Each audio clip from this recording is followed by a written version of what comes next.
মানব জন্ম হয় কেমনে? বিজ্ঞানের ভাষায় একটু বলেন।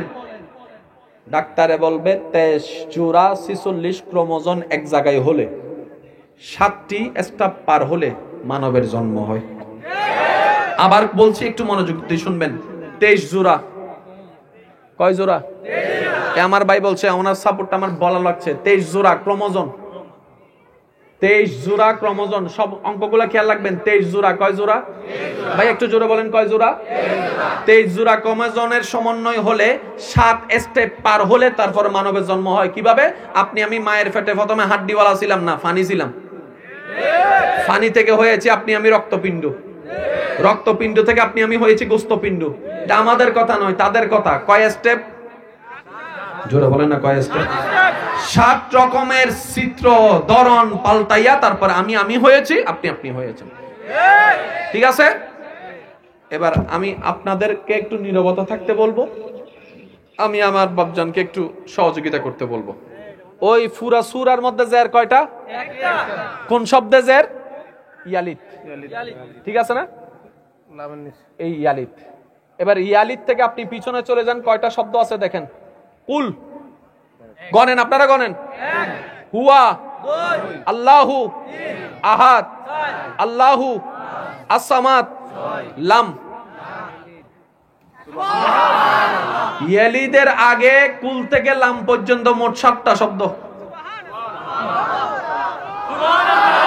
এবার অনেকে বলবে, হুজুর এটাও কাকতালিয়া মিল গেছে গা। এবার আমি আমার ভাইজানকে বলি, ইয়ালিদ শব্দটা আপনারা খেয়াল রাখবেন, এটা মিডল পয়েন্ট। ওয়ালাম, জোরে কর না, এক। ওয়ালাম ইউলাদ, ওয়ালাম ইয়াকুন লাহু কুফুয়ান আহাদ।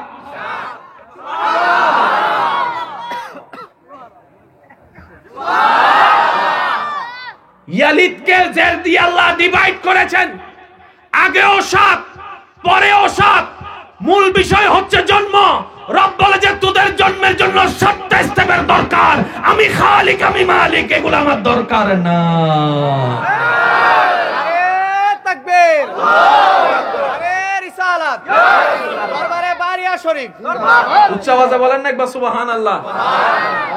আমরা কয় স্টেপে জন্ম হই? নড়াচড়া করেন না প্লিজ। আমি জানি অনেক মুরব্বীরা আমার দিকে এমনি হা করে তাকাই রিয়া কয়, কি তা কইতাছে। তাই আমি আমার দাদা নানারে কোনো কষ্ট নিয়েন না, কারণ দাদাদের লাঠিটা কিন্তু হাতের লাঠি হয় না, নাতিরাই কিন্তু দাদার লাঠি হয়। আপনার নাতির লগে আমাকে একটু কথা বলতে দেন, আপনি শুধু দোয়া দিতে থাকেন যেন আপনার নাতিটাও ইসলামের খাদেম হিসেবে একদিন আল্লাহর দরবারে কবুল হয়ে যায়। দাদাদের কোনো কষ্ট আছে? ও নানাদের কোনো কষ্ট আছে রে? নাই। এবার একটু খেয়াল করেন, মেন শব্দ কি? ইয়ালিত। যেটার নিচে কি আছে? জের আছে। আগে কয়টা শব্দ? এবার আপনি যদি হরফ গুনতে থাকেন, কফ, লাম, হা, ওয়াও, এইভাবে ইয়ালিত পর্যন্ত পাবেন মোট 23টা হরফ। আর একটু জোরে বলবেন। ইয়ালিদের আগেও 23 হরফ, ইয়ালিদের পরেও 23 হরফ। 23 46 ক্রোমোজোমের সাথে মিলে, শব্দের সংখ্যা দাবের সাথে মিলে। এবার বিজ্ঞান গবেষণা করে দেখে বলে, আমরা তো মনে করেছিলাম এটা একটা ধর্মীয় কিতাব, এখানে শুধু আদেশ আছে আর নিষেধ আছে। আমরা তো জানতাম না এই কোরআনকে যারা লালন করার মতো লালন করতে পারে, সারা বিশ্বের মধ্যে তারা মাথা উঁচু করে দাঁড়াইতে পারবে। সুবহানাল্লাহ। এটা সেই কিতাব, নাম হচ্ছে কোরআন। এবার আফসোসের বিষয় কোন জায়গায় কই, এই কোরআনটা আজকে ঘরে যাইয়া দেখবেন ধুলবালে পড়ে রয়েছে। কিরে ভাইয়া কোরআন এখানে? রমজান মাস আসে নাই তো, রমজান মাস আসে না তো। রমজান মাস আসলে কোরআন আমরা নামামু। এরপরও যে আল্লাহ আমাদেরকে আযাব দিয়ে ধ্বংস করে দেয় নাই, আগে এটা শুকরিয়া আদায় করেন। ও আল্লাহ, তোমার কালামের যত উপযুক্ত সম্মান দিতে জানি নাই, তারপরে যে তুমি রিজিক বন্ধ করে দাও নাই মাওলা, তোমার দরবারে বড় শুকরিয়া, বড় শুকরিয়া, বড় শুকরিয়া। সামান্য একটা কথা বললে কেউ যদি না শুনে আমরা মেজাজ গরম হয়ে যায়, এক কথা কি বারবার বলা লাগে? তুমি 5 বার আজান দিয়ে ডাক দিচ্ছ মুয়াজ্জিনকে দিয়ে, শুনো না শুনে ভাব করে চলে যাচ্ছি মওলা। তুমি একবারও গজব দাও নাই, খাবার বন্ধ করে দাও নাই, চোখ ট্যাংরা করে দাও নাই মওলা। তোমার দরবারে লক্ষ কোটি শুকরিয়া। আপনি জানেন শুকরিয়া যত করতে থাকবেন আপনার নিয়ামত বাড়তে থাকবে, গুনাহ কমতে থাকবে, রহমত বাড়তে থাকবে। আজকে যারা এই মাহফিলে এসেছেন আপনাদের আশাটা যেন সার্থক হয়, মাহফিল কমিটির আয়োজনটাও যেন সার্থক হয়, সেই চেষ্টাটা আমি করে যাচ্ছি। বাকিটুকু আল্লাহ পাকের ইচ্ছা, কারণ হেদায়েত দেওয়ার মালিক আল্লাহ। আওয়াজটা আরেকটু বড় হবে, হেদায়েত দেওয়ার মালিক। এবার আসেন, সবার চাওয়া কোথায় যাওয়া? জান্নাতে। এবার এই জান্নাতে যেতে গেলে কি কি লাগবে যদি প্রশ্ন করেন তাহলে লিস্টই হবে অনেক লম্বা। এই দলের মত একমত, এই দলের মত আরেক মত, এই দলের মত আরেক মত, লিস্টই হবে অনেক লম্বা। চলেন না সমস্ত লিস্টিটাকে এক কথায় নিয়ে আসি। যদি প্রশ্ন করে জান্নাতে যাবে কে, আপনি শুধু এতটুকু বলবেন, রব যার উপর খুশি জান্নাতে সে যাবে। আর দ্বিতীয় কোনো কথার দরকার? আল্লাহ যার উপর খুশি হবে জান্নাত সে। এবার যাই হোক, আমার দুশমনের উপর যদি রব খুশি হয় ও পাবে জান্নাত। এত ক্যাটাগরির দরকার? কারণ ক্যাটাগরি আলেমরা বুঝতে পারবে, সাধারণ আমার মতো মূর্খ মানুষটা ক্যাটাগরির মধ্যে ফেঁসে ভরে জায়গা। ঠিক আছে না ভাই? এবার বলেন, জান্নাতে যাওয়ার ইচ্ছা আছে? তাহলে কাকে খুশি করতে হবে? আল্লাহকে খুশি করার জন্য কিছু কাজের দরকার আছে না নাই? ওই কাজগুলাকে বলা হয় আমল। ওই কাজগুলোকে কি বলা হয় ভাইয়া? আমলগুলা করার জন্য একটা নিয়মের দরকার আছে না? ওই নিয়মকে বলা হয় শরীয়ত। আমি কি বেশি কঠিন বানাই ফেলতেছি? সবকিছুর মূলে কাকে খুশি করা? এবার আমি আপনাদেরকে প্রশ্ন করব, আপনারা একটু উত্তর দিবেন। অনেকে কইতেছে হুজুর 25 মিনিট কইছিলেন, সময় তো শেষ হয়ে গেছে, এটা কইতেছে মনে হয়। আর 10 মিনিট করি? আর 10 মিনিট, 20 মিনিট, 20 মিনিট হইছে। অনেকে একদম সুফো করে রয়েছে, কথা কইতাম না, কি কইয়া বাইর জ্বালাই। চাই সবাই মিলে একবার কোন মারহাবা, আরেকটু জোরে বলেন মারহাবা। সবকিছুর মূলে কাকে খুশি করা? এই কথা মনে রাখবেন, আল্লাহরে খুশি করা একদম সহজ। আমি আস্তে আস্তে বলি, আপনারা শুধু সুবহানাল্লাহটা বড় করে বলেন। যাদেরকে খুশি করতে চাই যতক্ষণ দিবেন ততক্ষণ দেওয়া বন্ধ করেন। কিটা করছস আমার লাগে, তুই কিটা করছস? হাজারটা উপকার করলে মনে রাখবে না, ওই একদিন যে উপকার করতে পারেন নাই আজীবন খোঁড়া এটাই দিব। যাদেরকে আমরা খুশি রাখতে চাই তাদেরকে খুশি রাখার জন্য যে স্টামিনাটা আমাদের ব্যয় হয়, পরিশ্রম ব্যয় হয়, তার 10 ভাগের 1 ভাগও লাগে না রবকে খুশি করার জন্য। আরে রব তো এমন দয়াবান, বান্দার দিল থেকে দেওয়া একটা সিজদা দেখো খুশি হয়ে যায়। High high high high. আল্লাহর ওয়াস্তে নড়াচড়া করেন, আমি বারবার বলতেছি, যাইলে চলে যান, বসলে একটু মন দিয়ে বসেন। কারণ এখন যে ওয়াইস চলতেছে এটা ব্রাহ্মণবাড়িয়ার স্টাইল না, এটা সিডাঙ্গের স্টাইল। এক এক জায়গার এক এক স্টাইল আছে না? এটা সিডাঙ্গা স্টাইল চলে। ওয়া সিডাঙ্গা মানুষ আছে না, একজন দুইজন সিডাঙ্গা হতা বুঝো দিলে একজন দুইজন আছে, মাশাআল্লাহ তুই আসো ও সিডাঙ্গা ঠিক আছে, ওয়া তোমার আর মারা থাকো যাবে সময় আর কেন আগে দিয়ে শুনলেন রাস্তা তো সাজ দিবেলি ভাই আমরা একবার কোন মারহাবা। একটা সিজদা তো রব খুশি হয়ে যায়। এবার আমি আপনাদেরকে কিছু বলি, আপনারা সব জানেন। একজনে 1 লক্ষ সিজদা দিয়েছে কপালের, আরেকজনে একটা সিজদা দিয়েছে দিলের। আপনি বলেন তো আপনার রবের কাছে কোনটা পছন্দ? 1 লক্ষ নাকি একটা? 1 লক্ষ নাকি একটা? একজনে 10 লাখ টাকা দিয়েছে, মনে মনে নিয়ত ছিল সবাই আমাকে দানবীর বলবে। আরেকজনে 2 টাকা দিয়েছে, মনে মনে নিয়ত ছিল আমার রব আমাকে দান করবে, আমার রব খুশি হবে। এবার আপনি বলেন তো দেখি আপনার রবের কাছে প্রিয় কোনটা, ওই 10 লাখ নাকি 2 টাকা? তাহলে আপনি কেন সংখ্যার পিছনে দৌড়াচ্ছেন? কত হাজার নামাজ ডাজন্ট ম্যাটার, কয়টা রবকে স্মরণ করে দিয়েছেন এটাই ম্যাটার। কারণ আপনার রব এমন দয়াবান, কোন বান্দা জাহান্নামে যাক এটা আল্লাহ তাআলা চায় না।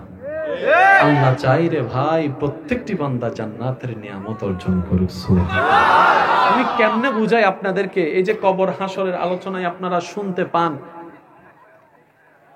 ভাইয়া পিছনে কি কোনো সমস্যা? আমি একটু হাত জোর করছি ভাইয়া, প্লিজ আজকের মাহফিলটাকে একটু ক্লাসের মতোই রাখতে দেন, একটা অনুরোধ করছি। প্রত্যেকদিন তো আপনারা দেখতেছেন, আজকেরটা না হয় এইভাবেই থাক। রাজি আছেন তো আপনারা সবাই? এইভাবে চলবে তো ইনশাআল্লাহ? গর্জন দিয়ে ডান হাত তুলে একবার বলেন মারহাবা, আর একটু জোরে বলেন মারহাবা। এবার হাত নামান। বেশিরভাগ মানুষকে যদি জিজ্ঞেস করেন পরকালে কি যাইবা, কয় আর কিতা যে আমল করছি জাহান্নামে না যাই। সবাই আমরা কিন্তু একমত, বেশিরভাগ মানুষ কিন্তু বলবে যে আমরা জাহান্নামে যাব। আচ্ছা আমি আপনাকে একটা প্রশ্ন করি, আপনাকে সবচেয়ে দুনিয়া থেকে আপনার মার মতো কেউ ভালোবাসে? আপনার হাসরের বিচারটা যদি আল্লাহ বলে যে আপনার মাকে করতে, আপনার মা কি আপনাকে জান্নাত দিবে না জাহান্নাম দিবে? জোরে বলেন না। কারণ কোন মা চায় না সন্তান, আল্লাহ না আপনাকে আপনার মায়ের চাইতে বেশি ভালোবাসে। আপনার মা যদি আপনাকে জাহান্নামে পাঠাইতে রাজি না হয়, আপনার রব কেন পাঠাবে? কারণ ওই রব মায়ের চাইতে 1000 গুণ বেশি আপনাকে ভালোবাসে। আপনি কি পড়েন নাই আলহামদুলিল্লাহি রাব্বিল আলামিন? এখন আমার ভাই আমাকে বলছে হুজুর পড়ছি মানে থোড়া ঠোঁটস্থ মুখস্থ পড়ছি। আমি বলছি ভাই পড়ছেন ভালো কথা, একটু ভেবে দেখবেন না, যেহেতু কালামটা আল্লাহর, নিচে কোনো হিকমত তো আছে, শব্দগুলো খেয়াল করেন না। পুরো জ্ঞানের ভান্ডার হচ্ছে কোরআন। কোরআনের 114টা সূরার প্রথম সূরার নাম ফাতিহা। ফাতিহা নাম প্রথম নাম্বার আয়াত কি? আলহামদুলিল্লাহি রাব্বিল আলামিন। আল্লাহ বিসমিল্লাহ তুমি রাখলা না, আলহামদুলিল্লাহ কেন রাখলা? রব বলে যে এই শব্দটাই আমি এখানে দিয়ে দিলাম যেন আমার বান্দারা বুঝতে পারে শুকরিয়া করাটাই আমার বেশি পছন্দ, সেজন্য শুকরিয়া দিয়ে আয়াত শুরু করে দিয়েছে। সুবহানাল্লাহ। ও বান্দা পাও না পাও শুধু শুকরিয়াটা করতে থাক। লা আযীদান্নাকুম, ব্যবস্থা আমি করে দিব, ব্যবস্থা আমি করে দিব, ব্যবস্থা আমি করে দিব। বান্দারে এখানে আল্লাহ বলেছেন আলহামদুলিল্লাহে, খালিক নয় রব্বিল আলামিন। আল্লাহর রব মানে কি? বলে যে তোর মা তোরে যত যত্ন নাই তার চাইতে 1000 গুণ বেশি যত্ন আমি আল্লাহ আমার সৃষ্টির প্রতি নিই। একটু ভাবেন আমাদের শরীর কত বড়। আমরা যখন মায়ের পেটে ছিলাম আমাদের সাইজ কত ছিল? 2 হাত আর 2 বিয়োগ, এগুলো বিগদনি বলেন আপনারা, গাব্বি গাব্বি। যাকে একটা শব্দ শুনলা ওদিন একটা আইসা একটা শব্দ শিখছি, এই তাক দিয়ে আয়। আমি কইলাম তাক দিয়া মানে কি? তারে কয় তাড়াতাড়ি আয়। তো শিখলাম, আজকে শিখলাম এটা কি? হ্যাঁ, ডাব ডাব না গাব? গাব গাব। 1 গাব্বি 2 গাব্বি। আপনি আমি যখন দুনিয়াতে আসছি তাহলে আপনার আমার ছিল কয় গাব্বি? জোরে বলেন না। এই 2 গাব্বি দুনিয়াতে আসতে কত মা মারা যায়। কিন্তু এখনো পর্যন্ত শুনলাম না এত বড় হরিণ মায়ের পেট থেকে আসছে, মেডিকেলে নেওয়া লাগছে, অপারেশন করা লাগছে, সিজার করা লাগছে, এত বড় হাতি জন্ম হয়েছে, ডাক্তার দেখা লাগছে, ইনজেকশন মারা লাগছে। শুনি তো নাই।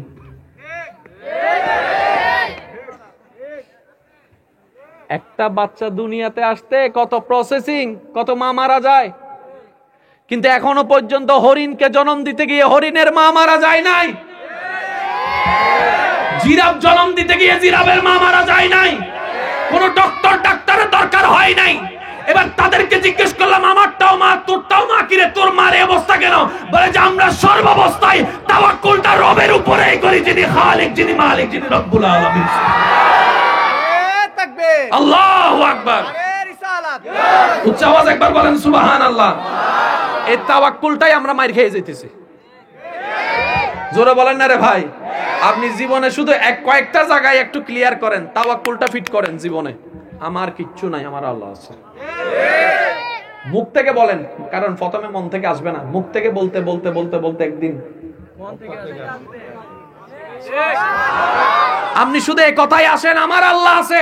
আপনার 10 দিন পরে 10,000 টাকা দরকার, কোনো রাস্তা নাই। কেউ এসে বলে কিতা করবি, টেনশন নাই। আরে টাকা দিতে না পারলে বেইজ্জত হবি। আপনি বলবেন আমি নীতিতে আছি, সতে আছি। এবার উনি যদি মন চায় বেইজ্জত করলে করুক, ইজ্জত দিলে দেখ, কারণ ইজ্জতের মালিকও তিনি, বেইজ্জতের মালিকও তিনি। কারণ ওই রব চাইলে সেকেন্ডের ভিতরে কাহিনী ঘুরাই দিতে পারে। 10,000 টাকা না আসলো, যে 10,000 টাকা পাইবো তার মনে হয়তো একটু মায়া ঢুকে, আচ্ছা যা 1 মাস পরে দিস। কোনো না কোনো ব্যবস্থা উনি করতে, ভাই একটা আওয়াজ দিবেন, কোনো না কোনো ব্যবস্থা উনি করতে। আপনার শুধু বর্ষাটা রাখা লাগবে ওনার উপর। আমার কেউ নাই, কিচ্ছু নাই, আমার রব আছে। আল্লাহ এটা চাই, বান্দা সর্বাবস্থায় আমাকে স্মরণ করুক, এই আমারে ডাক। ওলামায়ে কেরামের জবান আপনারা বারবার শুনেছেন, রাত্রে যখন গভীর হয় আল্লাহ পাক ডাকে, এই রিজিক কার লাগবো, আয় কহ কহ, আমারে কহ, আমারে কহ। এই কার সম্মান লাগবে কহ, আমারে কহ। কার টাকা লাগবে বল, আমাকে বল। কার সম্মান লাগবে বল, আমারে বল। কার সন্তান লাগবে বল, আমারে বল। কার কি লাগবে আমাকে বল, আমি রব প্রস্তুত আছি দেওয়ার জন্য। কিন্তু চাইনেওয়ালা নাই, আমার কাছে দোয়া করনেওয়ালা আমি পাচ্ছি না। এবার বলেন দোষ কাদের? আজকে এখানে একটা জিনিস ক্লিয়ার হয়, আমাদের জীবনে অনেক দুঃখ কষ্ট আছে না? সত্যি করে বলেন তো, এগুলো দুঃখ কষ্ট গুলো কি আল্লাহ আমাদেরকে আযাব দিছে, নাকি আমরা নিজেরাই এগুলোকে ডাকছি? দোষ কার? আওয়াজ ছোট হয়ে গেছে এখন, আর একটু জোরে বলেন। দোষ কার? আল্লাহ কিন্তু গজব দেয় নাই, আল্লাহ রহমত করছে। এর লাগাই তো যখন আপনি গার্লফ্রেন্ড নিয়ে ঘুরতে গেছেন, স্কুল ফাঁকে দিয়া, কলেজ ফাঁকে দিয়া যখন গেছেন, মনে মনে কইতেছে আল্লাহ কেউ যেন না দেখে, কেউ যেন না দেখে, কেউ যেন না দেখে। আল্লাহ তখনও আপনার ইজ্জতকে সাত্তার বলে হেফাজত করে রেখেছেন। সুবহানাল্লাহ। আর একটু জোরে বলেন না সুবহানাল্লাহ। আল্লাহ ও গো আল্লাহ, ক্ষমা করে দাও, মাফ করে দাও। আল্লাহ ও গো আল্লাহ, ক্ষমা করে দাও, মাফ করে দাও। জীবন মোদের যতদিন থাকিবে, সুপথে চালাও, মাফ করে দাও। আল্লাহ ও গো আল্লাহ, ক্ষমা করে দাও, মাফ করে দাও। সবাই সবাই আল্লাহ ও গো আল্লাহ, ক্ষমা করে দাও, মাফ করে দাও। একবার বলেন আমিন। বিশ্বাস করেন ভাই, আমাদের জীবনে যত দুঃখ মুসিবত সব আমাদের গুনার কারণে আসতেছে। ইন্নাল্লাহা লা ইয়াজলিমু আলান নাস, আল্লাহ মানুষের উপর জুলুম করে না। আমাদের কর্মগুলাই, আমাদের বেয়াদবিগুলাই আমাদেরকে ধ্বংস করে দিচ্ছে। আপনি জানেন, মা বাবার সাথে বেয়াদবি করলে আপনি কি মনে করেন? গেলে জাগা, আপনি নিজে রিজিক বন্ধ করে দিচ্ছেন। অনেক জামাই আছে না, বউর গায়ের উপর অন্যায়ভাবে হাত তুলে, যৌতুকের জন্য হাত তুলে। আপনি এটা করে কি করছেন জানেন? আপনার সংসারে বরকত কমাই দিচ্ছেন আপনি। আর একটু জোরে বলেন না রে ভাই। অনেক যুবকরা আছে না, মুরব্বীদেরকে দেখলে সম্মান না করে গা মোটা করে চলে। আপনি কি করেছেন জানেন? নিজের সম্মান হারানোর ব্যবস্থা নিজেই করে দিচ্ছেন। একটার সাথে একটা কিন্তু জড়িত, বলেন না ভাই? একটার সাথে একটা জড়িত। ওই শেষ মাথায় যে বাসটা আছে, এটার সাথে এই মাথার বাসের একটা জড়িত। আপনি এই জায়গায় নাড়া দিবেন, ওই জায়গায় নড়বে। সেজন্য আমি সবাইকে একটা কথা বলি, নবীর সুন্নতকে আপন করে নেন। দুনিয়া কি বলে গোষ্ঠীরে কিলান, বাদ দেন। বাঁচবো আর কয়দিন? রবের সামনে যখন যাবেন, এতটুকু বলতে পারবেন, ইয়া রব্বে করিম, আনতে পারি নাই কিছু তোমাকে খুশি করার জন্য, তবে বুঝ হওয়ার পর থেকে চেষ্টাই লেগেছিলাম তোমাকে রাজি করানোর জন্য। আপনি জানেন আপনার এই চেষ্টাটাও হতে পারে আপনার সারা জীবনের গুনাহ মাফ হয়ে জান্নাতে যাওয়ার একটা রাস্তা হয়ে যায়। হাদিসে পাক শুনে দেখুন, রাসূল পাক সাল্লাল্লাহু আলাইহি ওয়াসাল্লামের হাদিসে পাক মশহুর, সবাই জানে, শুধু স্মরণ করে দিতে গিয়ে বলা। মূসা নবীর একজন উম্মত যে সারাটা জীবন কেটেছে গুনার মধ্যে, মৃত্যুর আগে যখন সমাজ এলাকাবাসী বলেছে সে জাহান্নামে যাবে, কিন্তু মূসা নবী দেখেছে সে জান্নাতে বিচরণ করছে। ও মাওলা, কাহিনী তো বুঝলাম না। বলে যে সে মৃত্যুবরণ করার আগে একটা কুকুরকে পানি খাওয়াইছে, ওই পানি খাওয়াটা আমার এত পছন্দ হয়েছে, সারা জীবনের গুনাহকে মাফ করে দিয়েছে। আপনার রব তো আপনাকে মাফ করতে প্রস্তুত আছে। মাফ চাচ্ছেন না কেন? সেজন্য মনে রাখবেন, যারা দুনিয়াতে সাকসেস করতে চান, বেশি বেশি ইস্তেগফার করেন, বেশি বেশি দরুদ শরীফ পড়বেন, এই আমলটা ঠিক রাখবেন। 5 ওয়াক্ত নামাজ তো কম্পালসারি। আর মা বাবা যতই খারাপ হোক, মাথার উপর করে রাখবেন। মা যদি বেশ্যাও হয়, আপনি বলবেন যে আমার মা, ওই মায়ের পায়ের নিচে আমার জান্নাত। কেউ যদি আপনার বাপের বিপক্ষে বলে রিক্সাওয়ালা সিএনজি ওয়ালা তোর বাপ, আপনি কইবেন যে তোর বাপ লইয়া তুই বাপ, এটা আমার জান্নাতের দরজা। আপনি শুধু মা বাবাকে প্রায়োরিটি দেন, আল্লাহ তাআলা আপনাকে সমাজে সবার সামনে দেখবেন। যে এটা বাস্তব অভিজ্ঞতার কথা বলি, বাস্তব অভিজ্ঞতার কথা বলি। আজকে যে মোকাররম বাড়িকে আপনারা এখানে দেখছেন, চিনছেন, এটার পিছনে সেই মা বাবার দোয়ার ফসল। মা বাবার দোয়া কখনো মিস যায় না, কথা বলেন ঠিক কিনা? মুরব্বিদের দোয়া কখনো মিস যায় না, কথা বলেন ঠিক কিনা? মজলুম অসহায়দের দোয়া কখনো মিস যায়? সেজন্য দোয়া নিতে থাকেন। আর দোয়া নিতে গেলে এরকম বলা লাগে না। অনেকে আছে আপনাদেরকে জীবন অনেকে বলছে না ভাই আমাদের লাগে দোয়া করেন। আচ্ছা সত্যি করে বলুন তো এই পর্যন্ত কয়জনের নাম ধরে দোয়া করছেন? মনেই থাকে না দোয়া করার সময়। অনেকে তো দোয়া করতে গেলে মুনাজাতে সব ভুলিয়া জায়গা। আচ্ছা জানি কি জানি কইমু, কি জানি কইমু, কি জানি কইমু, ঠিক নি? এবার দোয়া কেমনে আসে জানেন? আচ্ছা আপনাদের এখানে কখনো হয়েছে কিনা দেখেন তো, একটুর জন্য বাচ্চা গেছেন গাড়িতে, শেষ ভালো যার সব ভালো তার একটা আওয়াজ দিয়ে বলেন হয়েছে কি হয় নাই?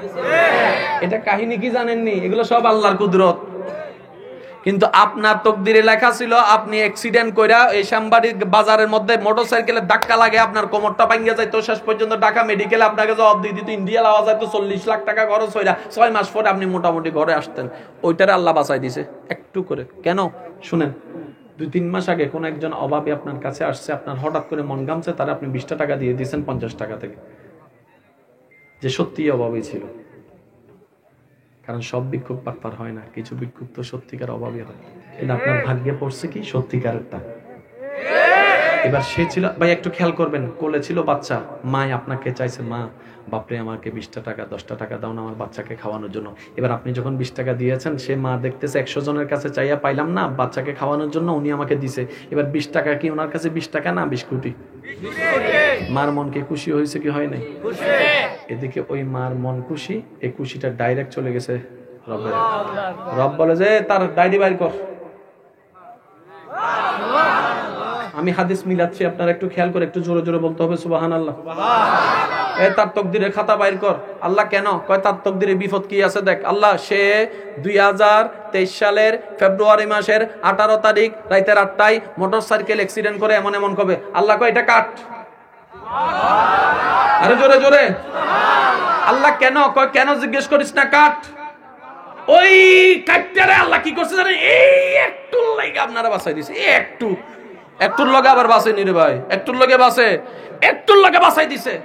এবার ফেরেশতা জিজ্ঞেস করে মাওলা কেন? বলে যে সে আমার একজন বান্দার মনকে খুশি করেছে, আমি আল্লাহ খুশি হয়েছি। সে আমার বান্দার জন্য সহযোগিতা করেছে, আর আমি ওয়াদা করেছি যে আমার সৃষ্টিকে সহযোগিতা করে আমি তাকে সহযোগিতা করব। সে আমার সৃষ্টিকে দান করেছে, আমি এখন তাকে দান করব। দিয়েছেন 20 টাকা, আল্লাহ আপনাকে বাঁচাই দিয়েছেন 40 লাখ টাকা। এবার রাসূলের হাদিসের সাথে মিলান, নবী বলছেন আস-সাদাকাতু তারাদ্দুল বালা। উম্মত যত সদকা করতে থাকবা বলা মুসিবত তত কাটতে থাকবে। এখানে আমি একটা ভুল বলি, আমাদের সবার ভুল। বাচ্চা হওয়ার পরে আকিকাটা বাচ্চার হক, আকিকাটা বাচ্চার। কিন্তু বেশিরভাগ আমরা এখানে অনেক সন্তানের বাবারা হয়তো আমার সাথে একমত হবেন, ওই অনুষ্ঠান করতে যাইয়া আকিকাটা দেয় না। আপনাদের এলাকায় আছে কিনা আমি জানি না। ওই চিন্তা করে কি আমরা বড় একটা অনুষ্ঠান করব তারপর আকিকা, না না না না, আকিকাটা আগে দিয়ে দেন। তৌফিকে যদি হয় বাংলাদেশের সবাই আপনি খাওয়াইন 10 বছর পরে, কোনো সমস্যা নেই। আগে এটা বাচ্চার হক, মনে রাখবেন। আকিকা দিয়ে দিলে বাচ্চারা বালা মুসিবত থেকে মুক্তি হয়ে যায়। সুবহানাল্লাহ বলবেন না? অসুখ বালা মুসিবত থেকে তারা মুক্তি হয়ে যায়, কারণ আকিকাটা বাচ্চাদের হক। কথা বলেন ঠিক কিনা? আর একটু জোরে বলেন ঠিক কিনা? তাহলে জগৎ উল্টে যেতে পারে, আমরা নামাজ ছাড়বো, মা বাবার সেবা ছাড়বো, মুরব্বিদেরকে সম্মান করা ছাড়বো, অন্তর থেকে সিজদা দিবেন, অন্তর থেকে রবকে ডাকবেন। এই এক একটা সিজদা আপনার জন্য পাহাড় পরিমাণ সওয়াব হয়ে দাঁড়ায় যাবে। মনে থাকবে ইনশাআল্লাহ। এবার দ্বিতীয় নম্বর কথাটা শুনে আমি বলে শেষ করছি। নামাজে মনোযোগ আসে না, এরকম অনেক এখানে আপত্তি আছে। ভাইয়া নামাজ পড়তে যাই ঠিকই, কিন্তু মনোযোগ আসে না, মন দিতে পারি না। ভাইয়া একটু প্লিজ এটা জানার দরকার আছে। আচ্ছা, নামাজ যেমন কাজ, গেম খেলাও তো কাজ। আচ্ছা, যে গেম যখন খেলেন তখন মা ডাকলে শুনেন? কেউ যদি ফাঁসে বসে কেউ যদি কল দেয়, কল দিস না বেটা। গেমের জন্য যদি আপনি এমন হন, নামাজের জন্য হচ্ছেন না কেন? আগে কারণটা বুঝেন ভাইয়া, প্লিজ প্লিজ। গেমের মধ্যে শয়তান নাই? নাই নাই? আরে কথাটা শুনে না। না, কিছু কিছু মানুষ আছে তাদের কাছে শয়তান যায় না। কি লেগে জানেননি? শয়তানের যখন আরেকজন জিজ্ঞেস করে তুই যাস না কা, কয় তাই আমার চাইতে বড় শয়তান, তার কাছে যাই লাভ কি? শয়তান ধরে কারে? যার কাছে ঈমান আছে। এই কথা মনে রাখবেন। আপনাদের অনেক সময় হয় না, এই ওযু কি হইছে নাকি হয় নাই, আচ্ছা 3 বার বানাইছি নাকি 2 বার করছি, এইটা কি হইছে নাকি হয় না, সন্দেহ কাজ করে না, নামাজ কি 2 রাকাত নাকি 3 রাকাত। অনেকে এই টেনশনে রাগ করে নামাজ পড়ে না। এই কাজ করেন না। শুনেন খুশির সংবাদ, আপনার কাছে ঈমান আছে বলে এই শয়তানে গুতাইতেছে আপনার। ঈমান না থাকলে আপনার কাছে যাওয়ার তার কোনো প্রশ্ন। কখনো যদি দেখেন আপনার ইবাদত নিয়ে জামিলা হচ্ছে, আপনি শুধু বলবেন আলহামদুলিল্লাহ, যাক এখনো পর্যন্ত আমি গুনার কাছে ঈমানটা আছে। আর ঈমানের চাইতে দামি কোনো সম্পদ, জোরে বলেন, ঈমানের চাইতে দামি কোনো সম্পদ। এবারে নামাজের সময় যদি মনোযোগ না আসে তখন কি করবেন শুনেন। আল্লাহু আকবার। আপনি এখন ঢুকে গেছেন রবের দরবারে। শেষ ভালো যার সব ভালো, তার আওয়াজটা একটু জোরে জোরে দেন না। এবার আপনি যখন বলছেন আলহামদুলিল্লাহি রাব্বিল আলামিন, তখন আপনি কিন্তু আপনার রবের সাথে কথা বলতেছেন। আপনি যখন বলেন আলহামদুলিল্লাহি রাব্বিল আলামিন, তখন আপনার রব কিন্তু উত্তর দেয় হামিদানি আব্দি। সেজন্য যখনই তেলাওয়াত করবেন একটু বিরতি দিয়ে দিয়ে করবেন। এইভাবে করবেন না আলহামদুলিল্লাহ রাব্বিল আলামিন রহমানির রহিম, না, এটা আদব নয়। আমার কথা হতো আপনারা দ্বিমত করতে। আচ্ছা, আপনি যদি আপনার বউর লগে এই ও আমার বাচ্চার, আমি তোমার অনেক ভালোবাসি, তুমি আমাকে অনেক ভালোবাসো রে, প্রেম হইব, দিল লাগবো, কানেকশন হইব। এবার পৃথিবীর সবচেয়ে মধুর শব্দ কি? আই লাভ ইউ না? এখন আপনি যদি আপনার বউরে যায় এখন I love you, I love you too কইব নাকি জানার বাড়ি? কথা কয় না রে ভাই। কথা যেমন এক্সপ্রেশনও তেমন থাকতে হবে, কথা যেমন সুরও তেমন থাকতে হবে। এটা এখন কোরআনের মধ্যে ফিট করেন না। আলহামদুলিল্লাহি রাব্বিল আলামিন, সমস্ত প্রশংসা ও আল্লাহ তোমার। এবার আল্লাহকে একটু বলতে দেন না, এই ফেরেশতা দেখ আমার বান্দা হামিদানি আব্দি, কত সুন্দর করে আমার প্রশংসা করতেছে। এবার আপনি বলবেন আর রহমানির রহিম, আপনার আওয়াজটা ওখানে শুনছে, আপনার পাশের জন শুনতেছে না কিন্তু উনি শুনতেছে। এই ফেরেশতা দেখ আমার বান্দা আমার রুবুবিয়তের প্রশংসা করতেছে। এবার আপনি বলবেন মালিকি ইয়াউমিদ্দিন, মালিকি ইয়াউমিদ্দিন, দেখ আমার ক্ষমতার প্রশংসা করতেছে। এবার আপনার রব আপনাকে কয়টা প্রশংসা করছেন? জোরে বলেন না। এবার রব্বে করিম বলছে ফেরেশতা দেখ আমার বান্দা কি করে, ইয়াকা না'বুদু ওয়া ইয়াকা নাস্তাইন। রব বলে যে ফেরেশতা এটা তোরা শোনার দরকার নাই, এটা আমার এবং আমার বান্দার মাঝখানে থাক, এটা হাসরের ময়দানে আমি দান করব। সুবহানাল্লাহ। এইবার রব আপনাকে জিজ্ঞেস করবে কি তারে আমার প্রশংসা করতেছস, কিছু লাগবনি, কিছু লাগবনি। তখন আপনি বলবেন ইহদিনাস সিরাতাল মুস্তাকিম, মওলা সঠিক পথটা দাও না। মেহমান একটার ঘরে যাইয়া যদি কোন এই ডাইরেক্ট বাদ দে, কথা নাই বার্তা নাই কিছু নাই। প্রত্যেকটা জিনিসের একটা সিস্টেম। আগে রবের প্রশংসা করেন, কারণ রব প্রশংসা শুনলে খুশি হয়, বেশি খুশি হয়। যখন আপনার প্রশংসা 3 বার করা শেষ হবে, আপনি 5ম বারে গিয়ে রব যখন জিজ্ঞেস কি রে কি কিছু লাগবনি, তখন আপনি বলবেন ইহদিনাস সিরাতাল মুস্তাকিম, মওলা একটু সঠিক রাস্তাটা দাও না, আমাকে দাও না, একটু দাও না। এবার মওলা আপনাকে জিজ্ঞেস করবে, একটু শুনেন, মওলা আপনাকে জিজ্ঞেস করবে কি রে তোর বন্ধু তো ফালসার চায়, তোর বান্ধবী তো আইফোন চায়, ওইতে তো উত্তরে করেন মাইয়া চায়, ওইতে তো বিদেশের ভিসা চায়, তুই এগুলা চাস না? তখন আপনি বলবেন মওলা যতদিন বোকা ছিলাম দুনিয়া খুঁজেছি, তাই পেয়েছি, হারিয়েছি কুয়াশার মতো। আর আমি আজকে থেকে মওলা বুদ্ধিমান হয়েছি, তাই দুনিয়া চাই না, তোমাকে চাই, তোমাকে চাই, তোমাকে চাই, তোমাকে চাই, তোমাকে চাই। রব জিজ্ঞেস করবে কিরে বান্দা সব ফেলে আমাকে চাস কেন? আপনি বলবেন মওলা ওইটা পাইলে ওইটা পাবো না, ওইটা পাইলে ওইটা পাবো না, আর আমি বুঝতে পেরেছি তোমাকে একবার পেয়ে গেলে সবকিছু আমার বাবা হয়ে যাবে। যে জান্নাত সবাই খুঁজছে ওই জান্নাত আমি খুঁজি না, ওই জান্নাত আমার দরকার নাই। রব জিজ্ঞেস করবে কেন তুই চাস না, জান্নাত খোঁজস না? আপনি বলবেন মাওলা তুমি যার হয়ে যাও জান্নাত তার পিছনে পিছনে হাঁটতে থাকবে। সবকিছুর মূলে মাওলা, মাওলা খুশি সব খুশি। শেষ কথায় বিদায় নিচ্ছি। সবার চাওয়া কোথায় যাওয়া? ভাই একটু বলেন না, কোথায় যাওয়া? জান্নাতে। কেউ যেতে চায় না কোথায়? এবার এটা জান্নাত। প্লিজ একটু মনোযোগ। এই কথা বলবো নাকি বলবো না? যদি কালকে আবার আমার নামে ফতোয়া টতোয়া দিয়া দেন জামিলা, আমি একটু পাগল মানুষ ভাই, পাগলামিটাই বেশি করি। জান্নাতের মধ্যে দেওয়াল আছে না? উফ কি সুন্দর। আপেল আছে না? এখনো এখনো ঝুলতেছে, আছে। আম আছে না?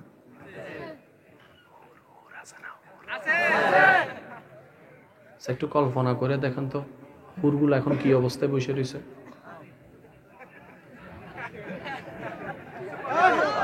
বুঝবেন বুঝবেন, আমি প্রথমে বলেছি দিল ছাড়া বুঝবেন না। আপেলটা কি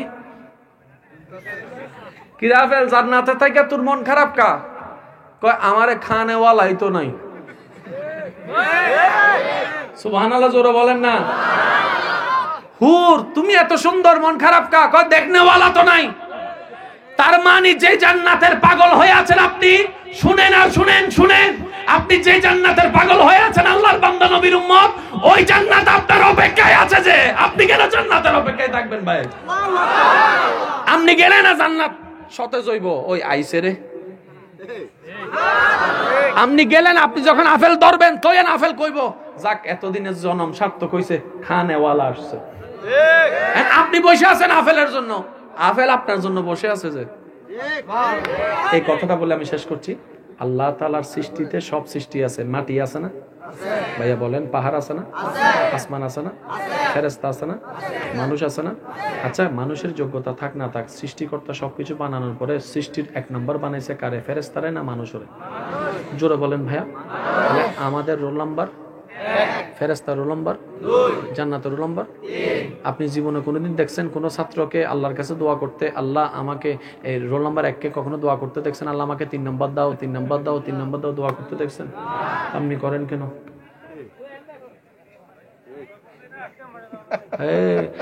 আপনার যোগ্যতা থাক না থাক, আপনার রব আপনাকে 1 নাম্বার বানাই দিছে দিছে দিছে দিছে দিছে। আমাদের গুনাহ আছে না নাই? ফেরেশতার গুনাহ নাই? জোরে বলেন না, ফেরেশতার গুনাহ? ফেরেশতার গুনাহ? তাহলে আমাদের তুলনায় গুনার দিক দিয়ে ফেরেশতা আমাদের শ্রেষ্ঠ। কিন্তু আপনি জানেন আল্লাহ আপনাকে কত দামি বানাইছে? ফেরেশতার মতো ফেরেশতা, নিষ্পাপ ফেরেশতারে আল্লাহ আপনার 2 কাঁধে দিয়ে আপনার ডিউটি করাচ্ছে। যে আপনাকে দিয়ে তার ডিউটি করা নাই, তারে দিয়ে আপনার ডিউটি করাচ্ছে। যে কত দাম আপনার, কত দাম আপনার। সমস্ত ফেরেশতার শ্রেষ্ঠ ফেরেশতার নাম কি? জিবরাইল ফেরেশতা।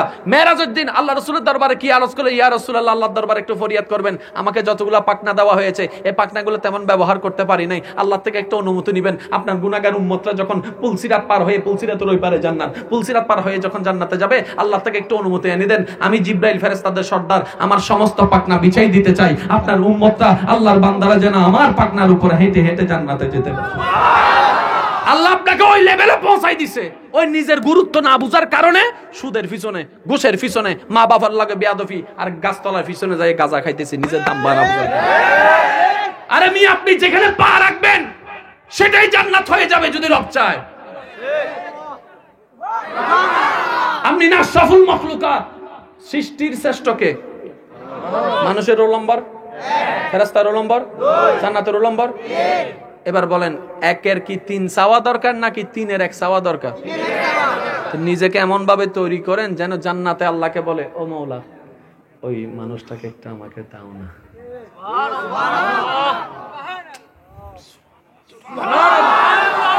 ও মাওলা ওইটার ঘরের ওইটা ছেলেটা আছে না, আল্লাহ ওই ছেলেটার আমার ঘরে দাও না। তো আপনি আশরাফুল মখলুকাত। আল্লাহ রাসূলের দুনিয়াতে থাকতে জাহেরান ভাবে 10 জনকে জান্নাতের টিকিট দিয়েছে। তাদের মধ্যে একজন আবু বকর। ভাই একটু বলবেন আবু বকর? আচ্ছা আমরা নামাজ রোজা যা কিছু করি জান্নাত পাওয়ার জন্য। কেউ যদি এখানে যদি আল্লাহ কাউরে কয় তোরে জান্নাত দিয়ে দিছি, কালকে থেকে হে নামাজে যাইব, যখন আজান দিতেছে আল্লাহু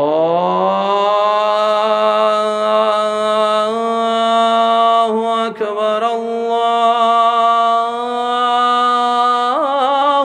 আকবার।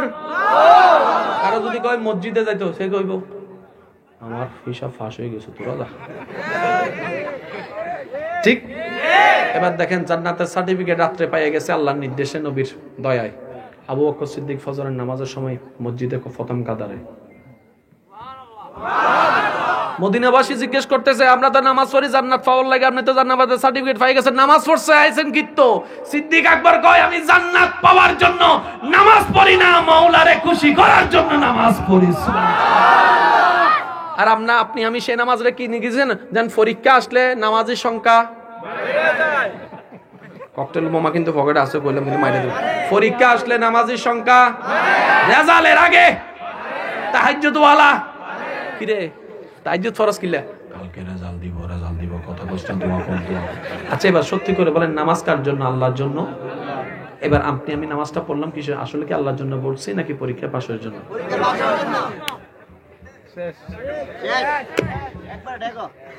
এই দেখছেন নিজের ভুল কোন জায়গায়? আপনার আমার কাজ হচ্ছে রবের জন্য করা। এবার উনি খুশি হইয়া কি দিব না না দিবে এটা ওনার ব্যাপার। জোরে বলেন না রে ভাই। এবার উনি যদি খুশি হইয়া জাহান্নাম দেয়, আশিকরা বলে মাওলা ওই জাহান্নামে আমার জন্য জান্নাত হয়ে যাবে যদি তুমি খুশি। আশিক কা মামলা और है यार और है। এবার আসেন জান্নাতে সব আছে, আপনি নাই। আমি জান্নাত থাকাই রইছে কি রে, আল্লাহর বান্দারা আইতেছেন। যখন আপনারা ডুববেন জান্নাত জীবন পাবো। কেমনে জানেন? বিয়া বাড়িতে দেখবেন ছোট বাচ্চা যদি না আসে, আমার দাদা মুরব্বী আছে, আমার দাদা আছে, ওনাদেরকে জিজ্ঞেস করেন ওনাদের এখন জীবন কি। নাতি নাতনি দৌড়াদৌড়ি সিকি দেখলেই।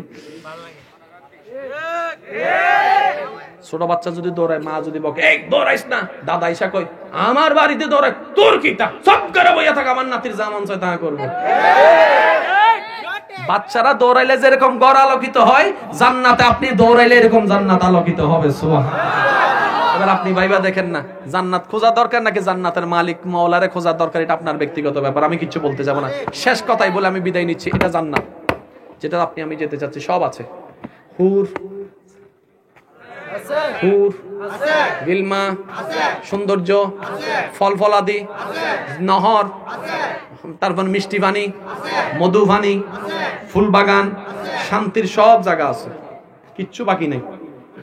এবার এখান থেকে শুধু আল্লাহর রহমতটা তুলে ফেলেন। ভাইয়া হুর আছে তো, গিলমা আছে তো, জান্নাত মানে তো আসলে ঘরের নাম নয় রে ভাই। আল্লাহর রহমত যেখানে, জান্নাত সেইখানে। কিন্তু আমরা এতদিন মনে করি যদি জান্নাত মানে ঘর ভাঙ, আল্লাহর সব আছে, শুধু রহমতটা তুলে নেন, কিচ্ছু নাই। এবার জাহান্নামে আগুন আছে না নাই? সাপ আছে না নাই? ওই আল্লাহর রহমত ওইখানে একটুখানি আল্লাহর রহমত ওইখানে রাখেন, জাহান্নামটা জান্নাত হয়ে যাবে। জান্নাত খোঁজার দরকার নাই, মাওলার রহমত খুঁজেন। এবার এখানে একটা কথা বলি, আমার নবী যেখানে শুয়ে আছে সেখানে রাউযাতুম মির রিয়াজিল জান্নাহ, জান্নাতের টুকরা বলে। এবার বুঝতে পেরেছেন কেন নবীর শোয়ার জায়গাকে জান্নাতের টুকরা বলে?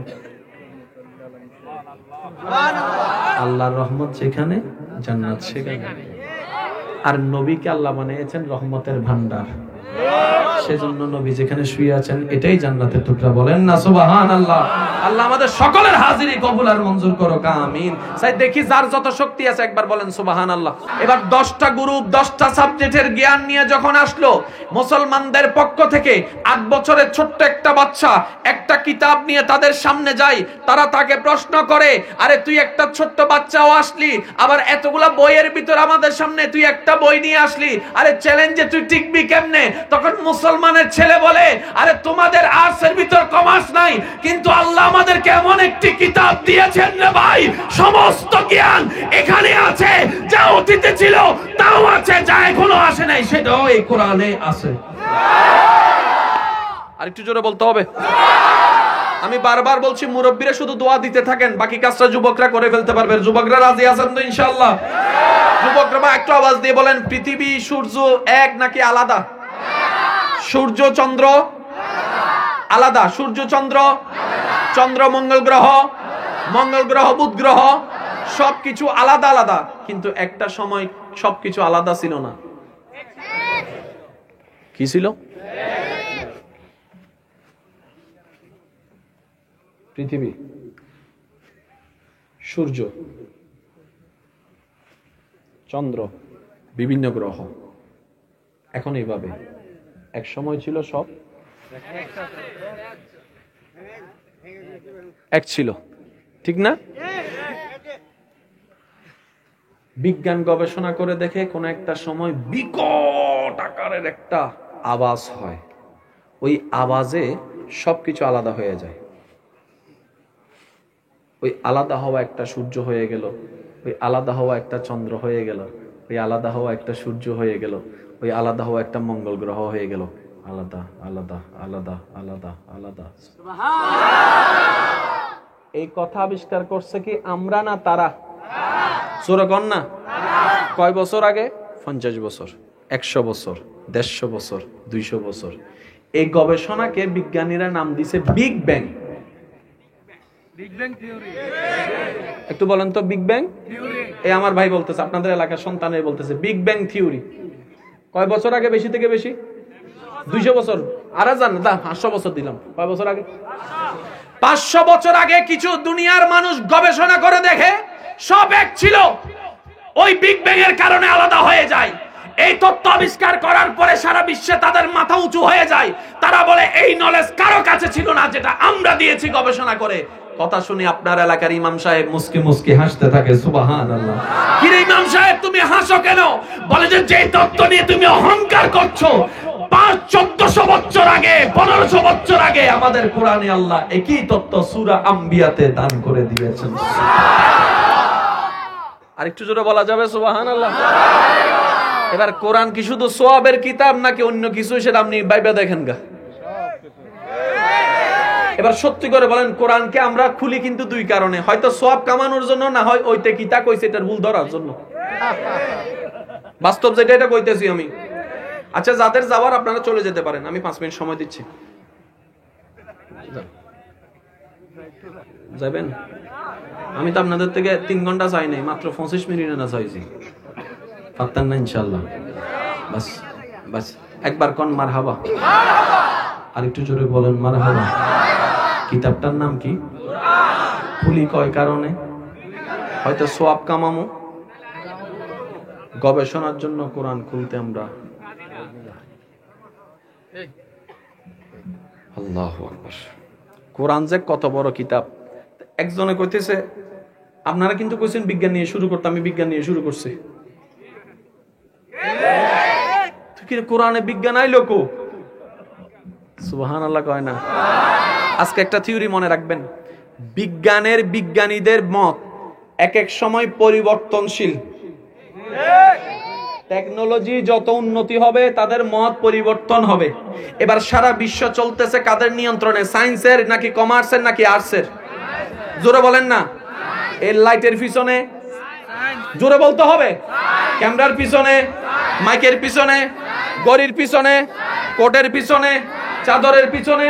তাহলে সারা পৃথিবী নিয়ন্ত্রণ করছে সায়েন্স। জ্ঞান হচ্ছে সায়েন্স। বিজ্ঞানী মানে সবচাইতে বড়, কত দামি। তাহলে এটার সাথে মোকাবেলা করার জন্য মুসলমানের তো কিছু নাই। রব বলে যে নাই, কে বলেছে? জালিকাল কিতাব লা রাইবা ফি, কোরআন দান করে দিয়েছি। সুবহানাল্লাহ। কারণ আমরা নেওয়াইতে নিতেই জানি না। এবার বলেন সবচাইতে দ্রুত গতি কি, বাতাস না আলো? এত মাশাআল্লাহ, আরো জোরে বলেন, আরো জোরে। আলোর চাইতে দ্রুত আর কিছু নাই। এবার আজকে আপনারা জানেন মেরাজে আল্লাহ তাআলা আমাদের নবীর জন্য একটা গাড়ি পাঠাইছেন। গাড়িটার নাম কি? জোরে বলেন। বোরাক মানে বারকুন, বিদ্যুৎ। সবচাইতে গতি কি? আলো। আর বিদ্যুৎ এবং আলো, আরো জোরে বলেন না। এবার বুঝতে পেরেছেন, বিজ্ঞানীরা বলে আলোর চাইতে গতি আর কিছু নাই। এবার বোরাকের গতিটা বিজ্ঞান দ্বারাই প্রমাণিত।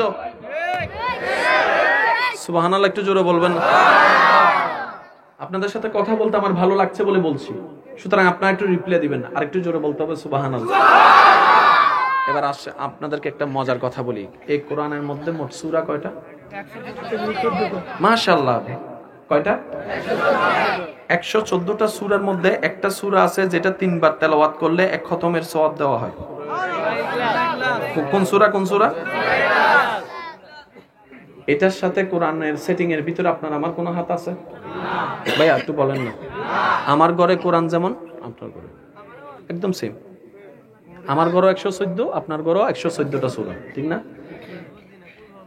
কোরআন যেহেতু আল্লাহর কালাম, কি কোনো সমস্যা? কোনো সমস্যা? বললাম আমি শেষ করে দিতে পারি, সমস্যা নেই, কিন্তু আমি বলবো এতটুকু, আমি আপনাদেরকে নিয়ে আশাবাদী, আমি যুবকদেরকে নিয়ে বড় আশাবাদী। কারণ আমি যখন এখানে থাকবো, আপনি যখন ডাক্তার হয়ে ঢাকা মেডিকেলে থাকবেন, আমি এখান থেকে খেদমত করলাম, আপনি ওখান থেকে খেদমত করলেন, চতুর্দিক দিয়ে ইসলামের আলো চলতে থাকবে। কারণ ইসলামের খাদেম শুধু আলেমরা নয়, আমি বলি ইসলামের খাদেম নবীর প্রত্যেকটা ওয়াফাদার উম্মত, আল্লাহর প্রত্যেকটা ওয়াফাদার বান্দা আপন আপন জায়গা থেকে ইসলামের খাদেম। আমি বিশ্বাস করি।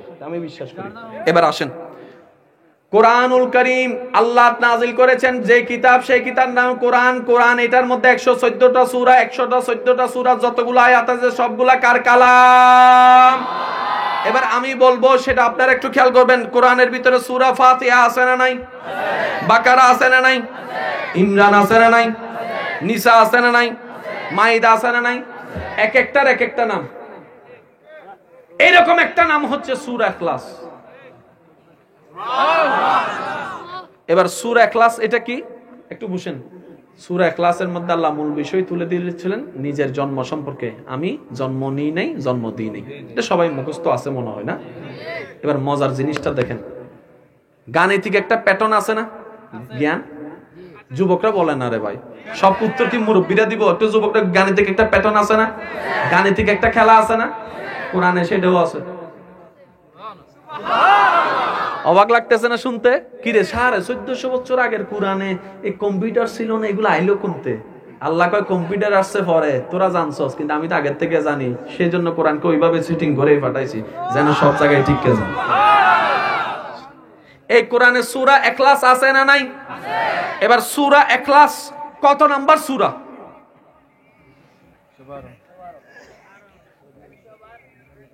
একটু বলেন। আচ্ছা আপনি দেখছেন না, 112 কইতাছে।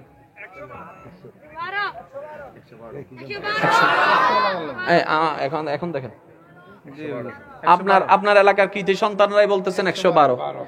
সূরা ইখলাসটা কোরআনের 114 সূরার ঠিক 112 নম্বর। এবার 112-র মধ্যে সংখ্যা কয়টা? 1 1 2। এবার যোগ লাগান, 1 যোগ 1 2 যোগ 2 জোরগণ। এবার সেই সূরার মধ্যে সংখ্যা কয়টা, আয়াত সংখ্যা কয়টা একটু দেখেন। আয়াত সংখ্যা 4টি। সুবহানাল্লাহ। আর একটু জোরে বলতে হবে। 112 নম্বর সূরা, যোগফল 4, আয়াত সংখ্যাও 4। অনেকে বলবে হুজুর এটা তো কাকতালীয় ভাবে মিলতেই পারে, কোরআন মানতে চায় না যে মিলতেই পারে। আমি কই তুই যত যুগ আগাবি তত যুগ তুই ফেঁসে পড়বি। এবার বলেন আলিফ জবর, এই তো মাশাআল্লাহ, আলিফ জবর, বা জবর, তা জবর, সা জবর, আলিফ জের, আলিফ পেশ। তাহলে জবর জের পেশ কারে বলে, উচ্চারণ কেমন, এটা সম্পর্কে আমরা জানি কি জানি না? এবার পুরাটা সূরা আমি পড়তেছি, আপনারা শুধু দেখবেন এখানে জের আছে না নাই। আপনারা একটু দেখবেন, কুল।